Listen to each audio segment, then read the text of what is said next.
Police Report.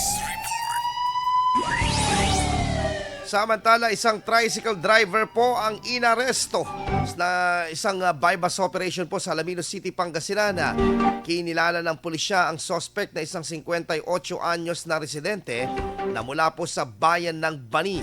Ayon po sa ulat ng pulisya, isinagawa po ng mga operatiba ng Alaminos City Police Station, Regional Intelligence Division at ng Philippine Drug Enforcement Agency o PDEA ang operasyon noong Miyerkules. Nahuli ang suspect matapos makumpirma ang transaksyon sa pagbebenta ng illegal na droga sa isang undercover na operatiba.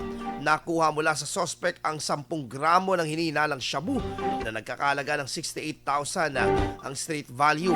Naharap ngayon ang suspect sa kasong paglabag sa Comprehensive Dangerous Drugs Act of 2002 o yung RA 9165 at kasalukuyang nasa kustodiya na ng kapulisan. IFM News. IFM News. IFM News.